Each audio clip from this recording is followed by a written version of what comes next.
महारेरानं घर खरेदीदारांना एकूण 912 कोटी 11 लाख रुपयांची नुकसान भरपाई मंजूर केली। यापैकी 222 कोटी 13 लाख रुपये वसूल झाले, तर 689 कोटी 98 लाख रुपये वसूल होणं बाकी आहे। यापैकी 684 कोटी हे मुंबई उपनगर, ठाणे, पुणे, पालघर, रायगड या जिल्ह्यांकडे बाकी आहे।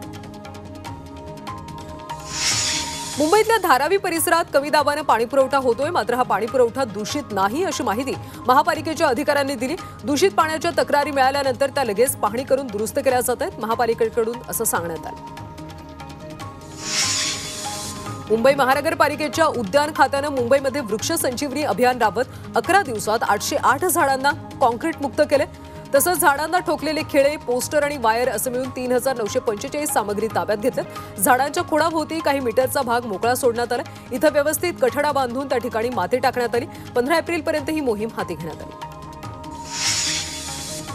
जम्मू काश्मीरच्या पहलगाममधल्या दहशतवादी हल्ल्यामध्ये मृत्युमुखी पडलेल्या पुण्यातल्या पर्यटकांच्या कुटुंबियांची उपमुख्यमंत्री अजित पवार यांनी सांत्वनपर भेट घेतली। यावेळी अजित पवारांनी राज्य शासन आपल्या पाठीशी भक्कमपणे उभे आहे असं म्हणत कुटुंबियांना धीर दिला। जम्मू काश्मीरच्या पहलगाममधल्या दहशतवादी हल्ल्यामध्ये मृत्युमुखी पडलेल्या पुण्यातल्या पर्यटकांच्या कुटुंबियांची शिवसेना नेत्या नीलम गोऱ्हे यांनी सांत्वनपर भेट घेतली। या कुटुंबियांना सर्वतोपरी मदत करणार असल्याचं गोऱ्हे यांनी यावेळी म्हटलं। श्रीनगरमध्ये एनआयए पथकाने जम्मू आणि काश्मीर पोलिसांच्या लॉजिस्टिक आणि गुप्तचरच्या मदतीनं औपचारिकपणे तपास हाती घेतलाय। ज्यांनी हल्ल्याच्या सूत्रसंचालनात भूमिका बजावली अशा स्थानिक आणि सीमापार संबंधाचा शोध तपास संस्था घेतात। त्यामुळे सध्या दक्षिण काश्मीरमध्ये दहशतवाद विरोधी कारवाईनं वेग घेतला। पहलगाम दहशतवादी हल्ल्याची जबाबदारी टीआरएफ या संघटनेनं आता झटकली आहे। पहलगाम दहशतवादी हल्ल्यामध्ये आपला सहभाग नसल्याचं पत्र टीआरएफनं जारी केलं। आमचं अकाउंट हॅक झालं होतं असंही या पत्रकात नमूद करण्यात आलं। पहलगाममध्ये दहशतवाद्यांनी हल्ला झाल्यानंतर काही वेळातच टीआरएफनं या हल्ल्याची जबाबदारी घेतली होती। क्वेटाजवळच्या मारगट भागामध्ये बलोच लिबरेशन आर्मीनं पाकिस्तानी सैन्यावर हल्ला केला। बीएलएनं केलेल्या हल्ल्यामध्ये पाकिस्तानचे 10 रेंजर्स ठार झाले। या भागामध्ये बलोच लिबरेशन आर्मीनं आयईडीचा स्फोट घडवून आणला आणि या स्फोटामध्ये पाकिस्तानी सैन्याचं एक वाहन पूर्णपणे उद्ध्वस्त झालं। यामध्ये 10 पाकिस्तानी रेंजर्सचा जागीच मृत्यू झाला। पहलगाम हल्ल्याचा देशासह राज्यभरातून निषेध केला जातोय। पहलगाम हल्ल्याच्या निषेधार्थ चांदवडमध्ये बंद पाळण्यात आला। व्यापाऱ्यांनी दुकानं बंद ठेवत बंदमध्ये सहभाग घेतला। मनमाडमध्ये सर्व धर्मियांकडून कॅन्डल मार्च काढण्यात आला। पहलगाममध्ये झालेल्या दहशतवादी हल्ल्याचा तीव्र निषेध व्यक्त करण्यात आला। तसंच हल्ल्यात शहीद झालेल्या नागरिकांना श्रद्धांजली वाहिली। पहलगाममधल्या दहशतवादी हल्ल्याच्या निषेधार्थ रायगडच्या माणगावमध्ये मशाल मोर्चा काढण्यात आला। या मोर्चामध्ये सर्वपक्षीय कार्यकर्ते तसंच नागरिक सहभागी झाले। यावेळी पाकिस्तानच्या विरोधात घोषणाबाजी करण्यात आली। वाशिममध्ये मुस्लिम समाजाच्या वतीनं पहलगाममधल्या दहशतवादी हल्ल्याचा निषेध नोंदवण्यात आला। शहरातल्या दिघेवाडी चौकामध्ये कॅन्डल मार्चचं आयोजन करण्यात आलं। यावेळी पाकिस्तानच्या विरोधात घोषणाबाजी करत दहशतवाद्यांवर कठोर कारवाईची मागणी केली। गोंदियातल्या फुलचूरमध्ये भाजपच्या वतीनं पहलगाममधल्या हल्ल्याचा निषेध नोंदवण्यात आला। हल्ल्यामध्ये मृत्यू झालेल्या नागरिकांना श्रद्धांजली वाहण्यात आली। ग्रामस्थांचा आमदार विनोद अग्रवाल यांनी दहशतवाद्यांना धडा शिकवण्याची मागणी केली। पहलगाममध्ये झालेल्या दहशतवादी हल्ल्याचा मावळच्या देहू रोडमध्ये निषेध नोंदवण्यात आला। हिंदू समाज बांधवांनी हातात पाकिस्तानच्या विरोधातले फलक घेत घोषणाबाजी केली। तसंच हल्ल्यात मृत्यू झालेल्या लोकांना श्रद्धांजली वाहण्यात आली। जम्मू काश्मीरमधल्या पहलगाममध्ये पर्यटकांवर झालेल्या भ्याड हल्ल्याचा अभिनेते मकरंद अनासपुरे यांनी जाहीर निषेध केला। तसंच दहशतवाद्यांना परमेश्वरानं त्याच्याकडे बोलावून घ्यावं आणि त्यांच्या धर्माविषयी असलेल्या कल्पनांचा ब्रेन वॉश करावा, त्यानंतर त्यांना माणूस म्हणून परत पाठवावं असं यावेळी अनासपुरे यांनी हल्ला केला। जम्मू काश्मीरच्या पहलगाममधल्या दहशतवादी हल्ल्यानंतर काश्मीरमध्ये अडकलेले सांगलीतले 15 पर्यटक सुखरूप घरी परतले। या पर्यटकांची जिल्हाधिकाऱ्यांनी संवाद साधला। यावेळी जिल्हाधिकाऱ्यांनी पर्यटकांकडून काश्मीरमध्ये आलेल्या अनुभवाची माहिती घेतली। पालघरमध्ये मुस्लिम बांधवांनी पहलगाममध्ये झालेल्या दहशतवादी हल्ल्याचा निषेध नोंदवला। यावेळी हाताला काळ्या फिती बांधून पाकिस्तानच्या विरोधात घोषणाबाजी करण्यात आली। तसंच दहशतवाद्यांना धडा शिकवण्याची मागणी केली। छत्रपती संभाजीनगरमध्ये 42 अंश सेल्सिअस तापमानाची नोंद झाली। उन्हाचा तडाखा वाढत असल्यामुळे नागरिक हैराण झाले। यंदा पहिल्यांदाच एप्रिलमध्ये तापमान 42 अंशांवर गेले, त्यामुळे नागरिकांना काळजी घेण्याचं आवाहन केलं जातं।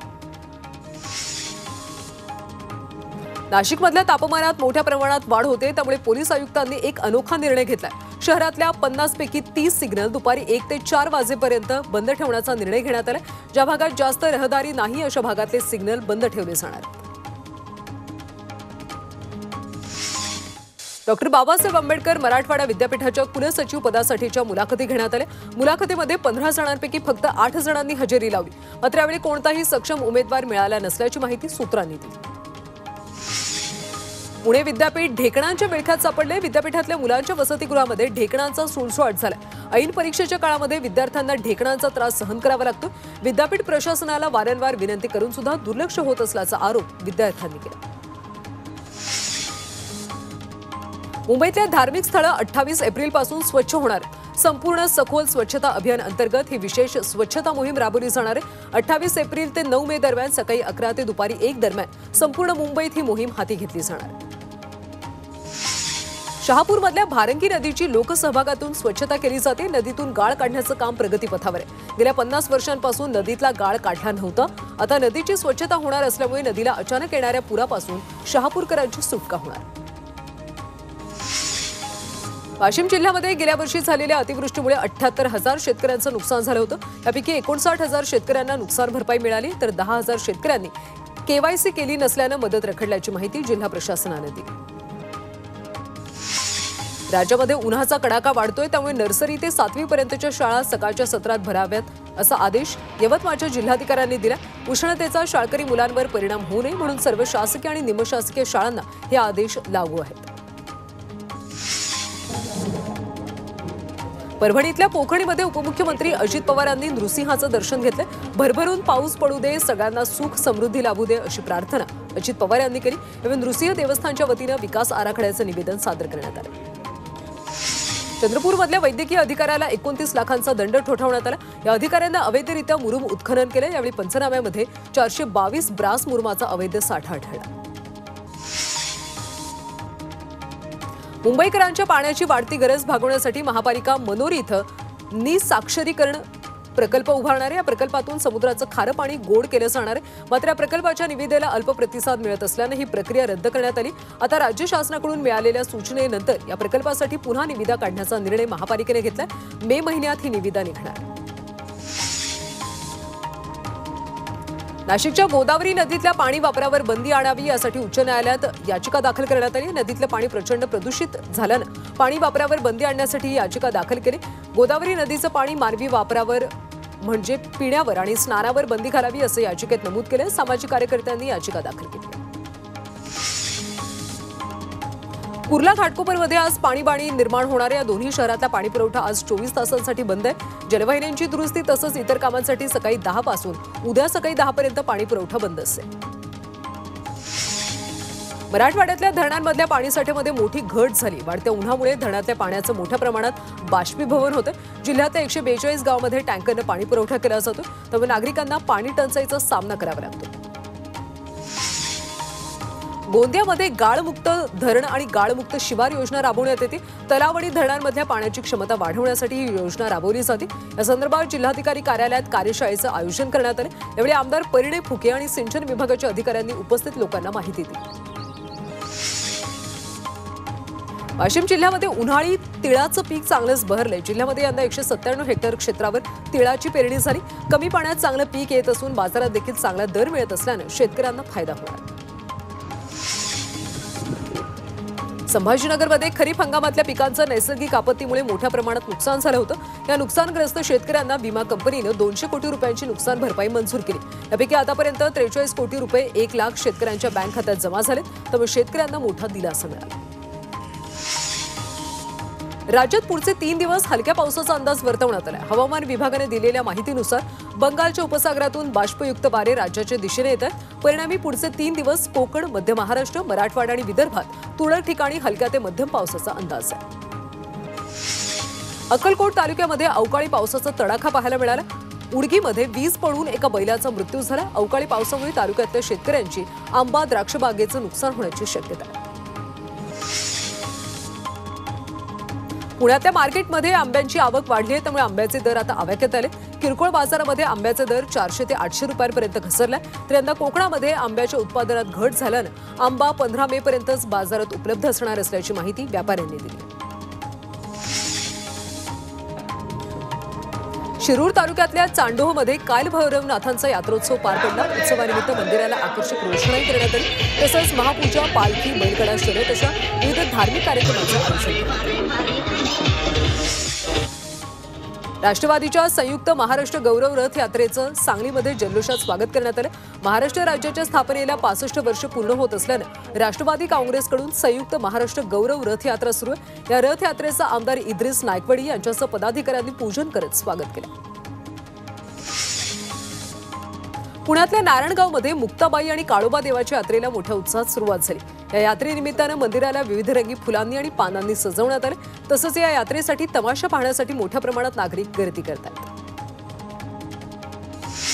कल्याणच्या कुंदे गावातली जत्रा मोठ्या उत्साहात साजरी झाली। यात्रेमध्ये हरिपाठ, भजन तसंच विविध धार्मिक कार्यक्रमांचं आयोजन करण्यात आलं। यावेळी गावातून पालखी मिरवणूक काढण्यात आली। नाशिक शहरातल्या नद्यांवर असलेल्या 12 पुलांचं ऑडिट केलं जाणार आहे। गोदावरी, नंदिनी आणि बालदेवी नदीवरच्या पुलांचं स्ट्रक्चरल ऑडिट केलं जाणार आहे। शहरात होणाऱ्या कुंभमेळ्याच्या पार्श्वभूमीवर महापालिकेकडून तयारी केली जाते। मुंबईतला गोखले उड्डाणपूल महिना अखेरपर्यंत खुला होणार आहे। या पुलाचं मुख्य बांधकाम 100% पूर्ण झालंय, तर उर्वरित सर्व कामं 30 एप्रिलपर्यंत पूर्ण होतील। त्यानंतर वाहतूक पोलिसांसोबत समन्वय साधून पूल वाहतुकीसाठी खुला करण्यासंदर्भात निर्णय घेतला जाणार आहे। मुंबईतल्या विक्रोळी रेल्वे स्थानकाजवळच्या उड्डाणपुलाचं काम अंतिम टप्प्यात आलं। या पुलाचं बांधकाम 95% पूर्ण झालं। या पुलाची उर्वरित कामं 31 मे पर्यंत पूर्ण करण्याचं नियोजन आहे। या पुलाची पाहणी महापालिका अतिरिक्त आयुक्त अभिजित बांगर यांनी केली। अंबरनाथमध्ये वनविभागाच्या जागेमध्ये पालिकेकडून अनधिकृतपणे कॉन्क्रीट रस्त्याच्या कामाला मंजुरी देण्यात आली। त्यामुळे वनविभागानं पालिका, ठेकेदार कंपनी आणि जेसीबी ऑपरेटर विरोधात गुन्हा दाखल केला। तसंच या प्रकरणामुळे पालिकेचा भ्रष्ट कारभार पुन्हा एकदा चव्हाट्यावर आला। पश्चिम रेल्वेवर आज रात्रीपासून 35 तासांचा मेगा ब्लॉक असणार आहे। कांदिवली आणि बोरिवली स्थानकादरम्यान शनिवारी आणि रविवारी असा एकूण 35 तासांचा मेगा ब्लॉक आहे। ब्लॉक कालावधीमध्ये पूल क्रमांक 61च्या गर्डर उभारणीचं काम केलं जाणार आहे। मध्य रेल्वेच्या विद्याविहार ते ठाणे दरम्यान 5व्या आणि 6व्या मार्गावर तसंच हार्बर मार्गावर सुद्धा रविवारी मेगा ब्लॉक घेण्यात आला। तर हार्बर मार्गावर सीएसएमटी आणि चुनाभट्टी बांद्रे स्थानकादरम्यान सुद्धा ब्लॉक असणार आहे। हार्बर मार्गावरच्या प्रवाशांना सकाळी 10 ते संध्याकाळी 6 वाजेपर्यंत मुख्य मार्ग आणि पश्चिम रेल्वेने प्रवास करण्याची परवानगी। यवतमाळच्या पुसद तालुक्यातल्या शेंबाळ पिंपरी ते इसापूर या 3 किलोमीटरच्या रस्त्याचं काम गेल्या 2 वर्षांपासून रखडलं। या रस्त्यासाठी 1,80,00,000चं अनुदान मिळालं असून कामाचं भूमिपूजन देखील करण्यात आलं। मात्र अजून रस्त्याचं काम सुरू झालं नाही, त्यामुळे संतप्त ग्रामस्थांनी रास्ता रोको आंदोलन केलं। भंडाऱ्यामध्ये एसटी महामंडळाच्या भंगार बसेसमुळे प्रवाशांचे प्रचंड हाल होत आहेत। ठिकठिकाणी दररोज बस बंद पडतात, त्यामुळे प्रवाशांना त्रास सहन करावा लागतोय। त्यासाठी उपाययोजना कराव्यात अशी मागणी होती। नाशिकमध्ये बिबट्याच्या हल्ल्यामध्ये तरुणीचा मृत्यू झालाय। शेतामध्ये गवत आणायला ही तरुणी गेली होती। दिंडोरी तालुक्यातल्या वानरवाडीमध्ये ही घटना घडली। वन विभागाच्या विरोधात गावकऱ्यांनी यावेळी संताप व्यक्त करत मृतदेह ताब्यात घेण्यास नकार दिला। बिबट्याचा तातडीने बंदोबस्त करावा अशी मागणी होती। नाशिक जिल्ह्यातल्या 13,000 महिलांना मातृत्व योजनेचं अनुदान मिळाले। आदिवासी भागातल्या बालमाता मृत्यूचं प्रमाण रोखण्यासाठी प्रशासनाकडून ही योजना राबवली जाते। या योजनेअंतर्गत जिल्ह्यामध्ये 42 लाख अनुदान वितरित करण्यात आलं। संभाजीनगरचा गेल्या 33 वर्षांपासून अडकलेल्या विकास आराखड्याचा मार्ग मोकळा झाला। राज्य सरकारने विकास आराखड्याची अधिसूचना प्रसिद्ध केली। या विकास आराखड्यातून 450 वर आरक्षण वगळले, तर हा विकास आराखडा मंजूर झाल्यानं विकासाला गती मिळणार।